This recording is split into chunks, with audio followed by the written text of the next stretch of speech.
Daddy's home. This is NERDSEXY. I'm your host, Matthew Jordan Sawalski, a.k.a. Matty Three Names. Simon and Dale couldn't make it because I've got an exclusive guest today who just simply does not have enough time to hang out. This is my friend from UGA, Marlon Andrew Burnley, a.k.a. Marlon Burndog. What's up, man? Thanks for having me. I appreciate it. Absolutely, Marlon. You're my main man. We've been Here we friends go. for a little bit. Yeah. Since when? 2016. When did you get to UGA? I got there in 2016. Yeah, 2016. And I got to spend 2 wonderful years with my friend Marlon, some other great graduate actors from UGA.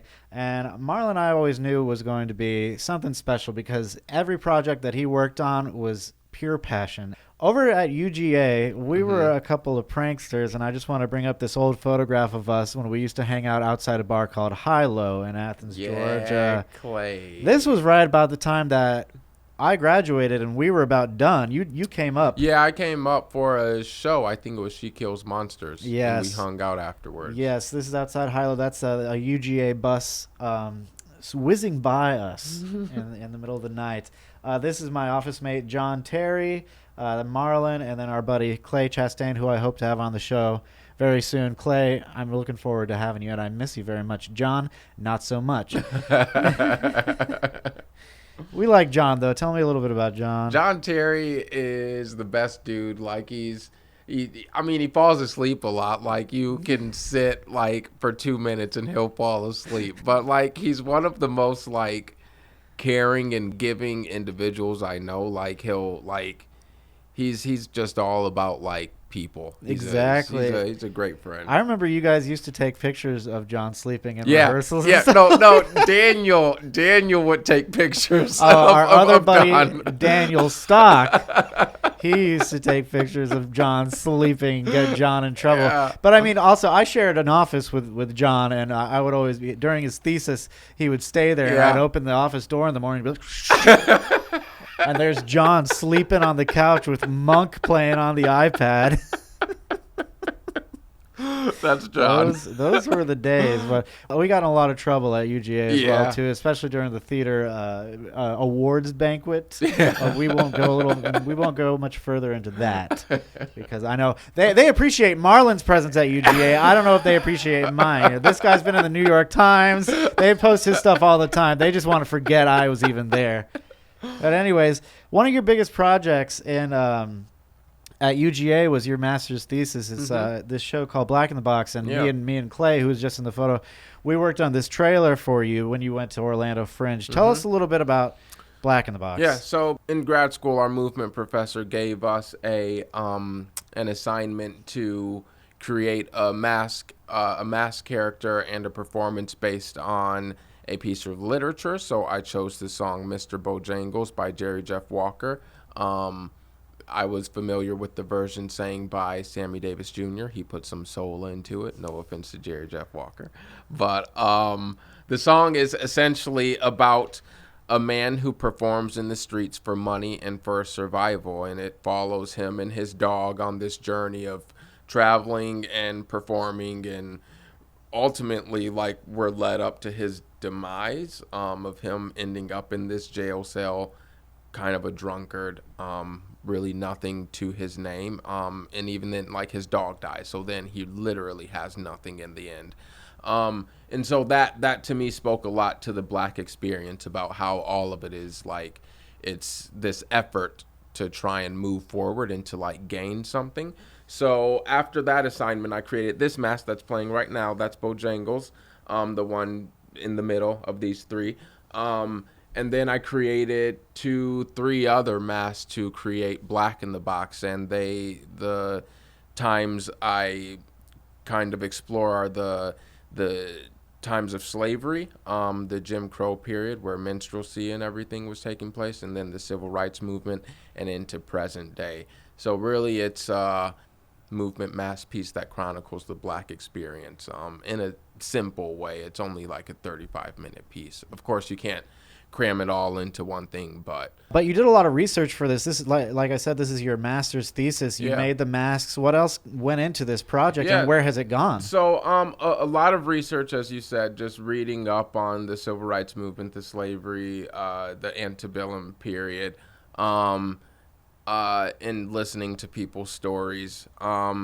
And so I traveled this to Orlando Fringe, and I think the first time was 2017.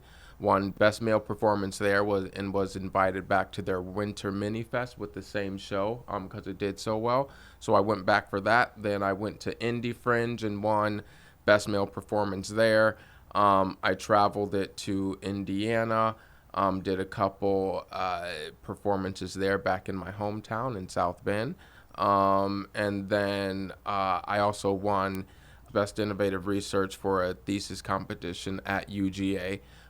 So a lot of it like this, my experience with Black in the Box, like it's not the accolades and the awards aren't what make it exciting for me. It's more of just that it's a piece that can start conversations and keep people talking, and hopefully lead to a little bit more empathy and understanding. And when we were shooting this trailer for Black in the Box, we were hanging out with our friend Daniel Stock, who was a big troublemaker. I just wanted to bring up this photograph. This guy right here.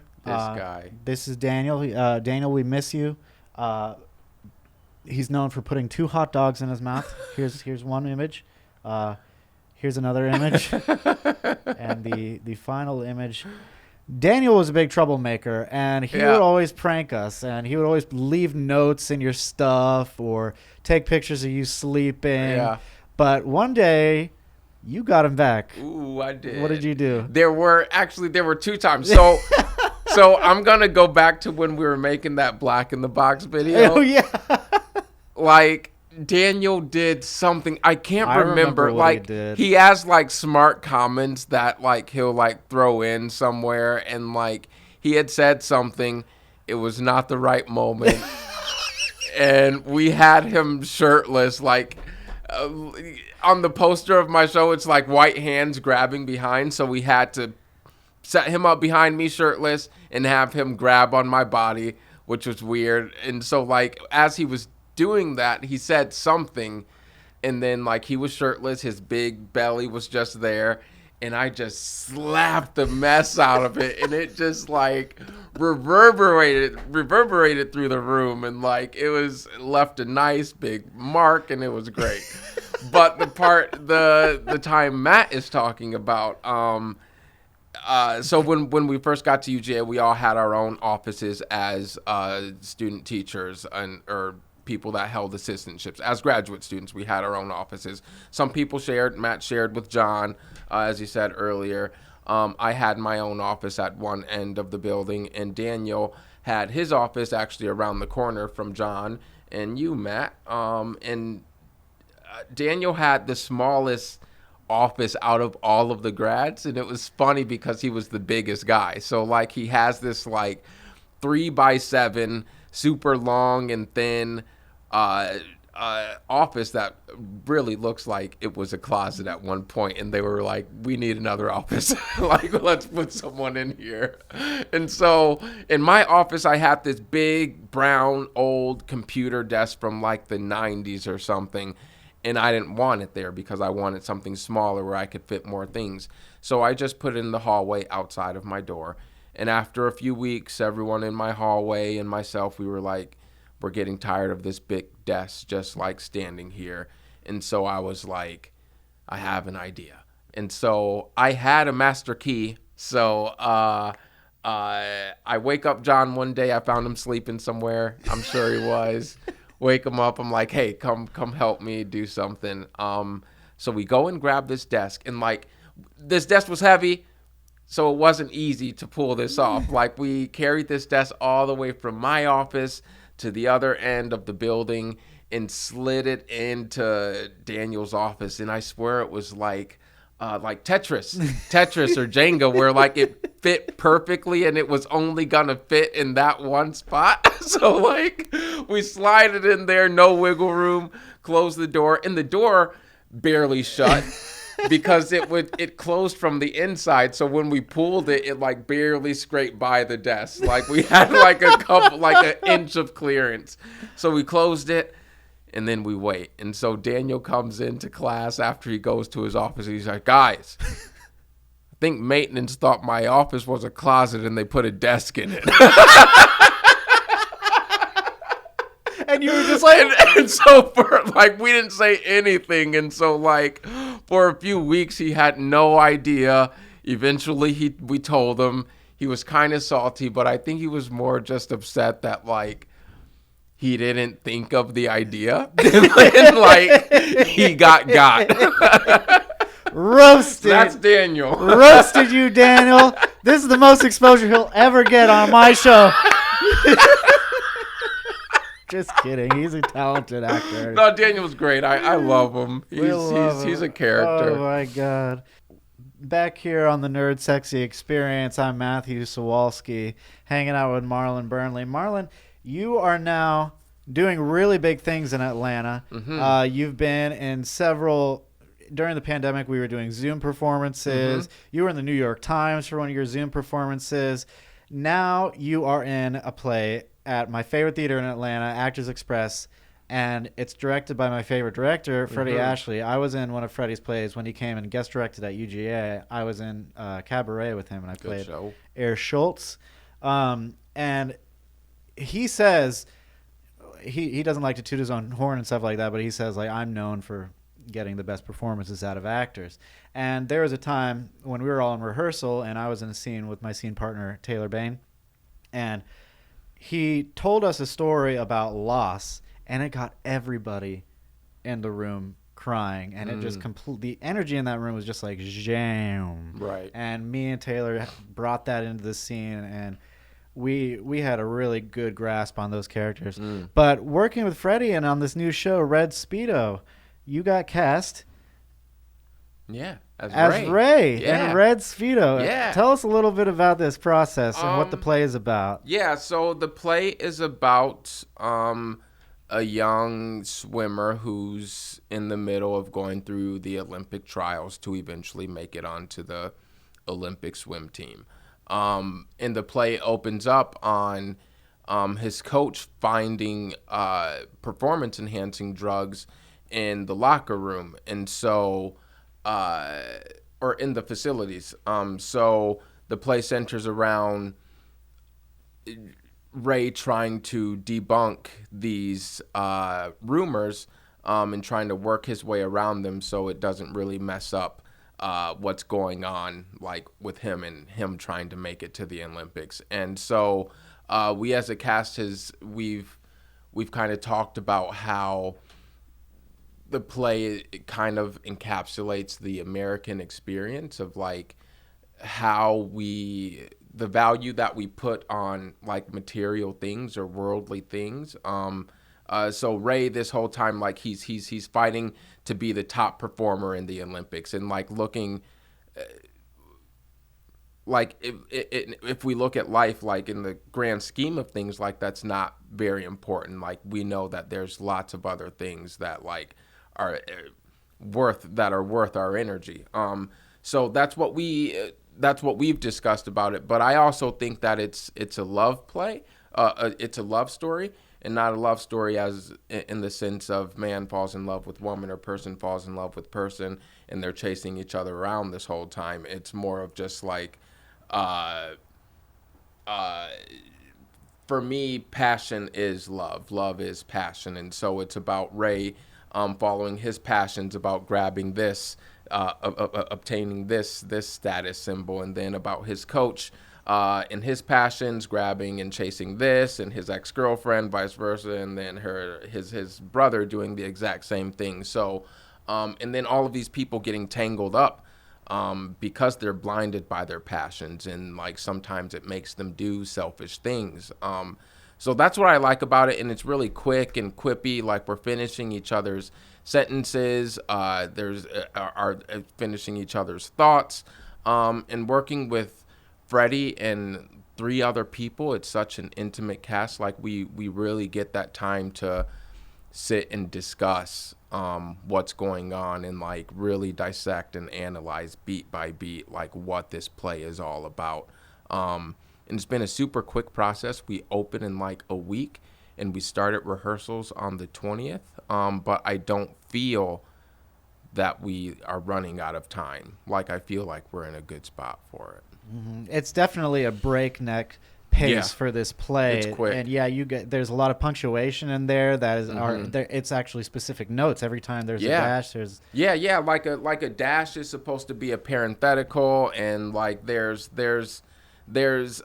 commas and periods in it, but it's like Lucas Hnath wants you to go like finish these thoughts all the way through to the end, and like the only time you really get a breath or a beat is when there's a double space between dialogue. So it's that specific, and it reminds me of the act of swimming because it's like so quick. Like we see, like we're watching the Olympics right now, and like you see these swimmers dive in and they're sustaining all that energy and that breath until they get to the end of the pool, and then they come up for a quick second, and then they're right back down into the work and they're going to the other side. So it's like you have to grab onto these things and all go, and now I can change my. It's really like such a talented writer that he like writes that in. And I guess in other plays of his, like there's one called The Christians, where it looks like the dialogue is written as a like a what you would see in like a church service like pamphlet or program. It's really, really interesting and smart. We're looking forward to seeing Red Speedo on August 11th through September 5th. Marlon is doing a lot in the community. He's working at Out of Hand Theater full time now, and you are doing a lot because you're married. You've got a son, and I wanted to show you a video. This is a video I shot when I was hanging out at Marlon's house, and he was cooking like brats or something. I don't know.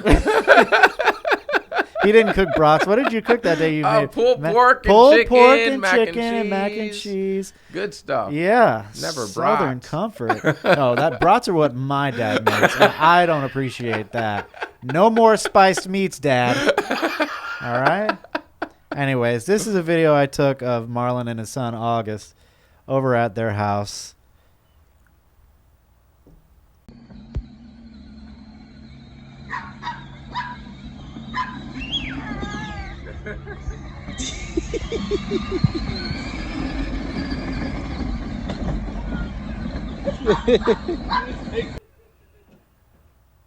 Funny.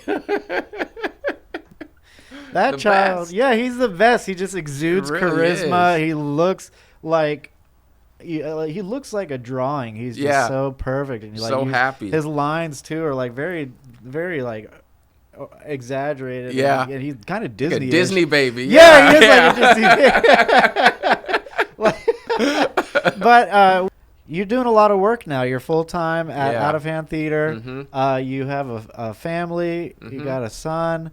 What's it like now being in a show on top of all that stuff? How do you manage your time? Yeah, I mean, it's thankfully I work. The work I do with Out of Hand is all done from home. Like we don't have a traditional theater space. Mostly what we do is go into people's homes and then also to workplaces and perform in person there. So office hours wise for my day job, like I'm able to be at home and choose my work hours and be available when I need to.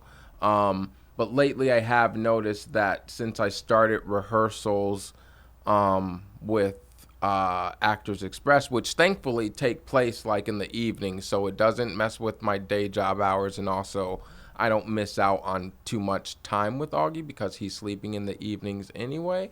But I'm finding that that I have to be more intentional about my time. So and thankfully Actors Express has implemented a 5-day work week instead of a 6-day work week. So we have Mondays and Fridays off. So like once I finish like my my work for Out of Hand, like I have that time to hang out on those days. But it is now about being much more intentional about when we spend that time. So having date nights with my wife is very important. Even watching like an hour of like cartoons with my son has been much more important. But at the same time, it like I know that work needs to be done where like I won't be able to be around all the time. And also like when Augie was first born, I was the stay-at-home parent. So I'm used to being at home and he's used to having me around. And so like when I do come back from rehearsals and stuff, like it's Augie knows that like I haven't been around like all day. So like he wants to hang out more. So like, I mean, it kind of sucks to be a little more busy all of a sudden, but also it gives us a chance to miss each other. You know, like we've been in a pandemic. We're all in the same house all the time. So like if none of us, like if we don't leave, how do we get a chance to say, oh, hey, I missed you. It's good to see you. And not that it's like not good to see my family every day, but it definitely is a different dynamic, and it makes me, it's a different feeling coming home now. Good. Excellent. Yeah. I just want to say, Marlon, I'm super proud of you because we've been friends for about 4 or 5 years now. Mm-hmm. We've watched each other go through a lot of things, productions that may not have gone the way that we wanted them to. We've seen a lot of things happen in the way that at UGA and in real life. I just want to say that I'm proud of you. I'm looking forward to seeing what you do in the future. Thanks, man. And I've got a copy of Red Speedo right here. This is the play that Marlon's in at Actors Express, and I also happen to have a Sharpie. Yes. And I was wondering if you would autograph my copy of Red Speedo. I got you. What should I put in here? Oh, I don't know. Okay, let's see. To Matt. Stay sexy. And this is the NERDSEXY experience. I'm Matthew Jordan Sawalski with Marlon Burnley. Be sure to see him at Actors Express. Red Speedo. I just got my autograph. Daddy's home. Thanks, man. Thanks for coming by. Appreciate you. Peace.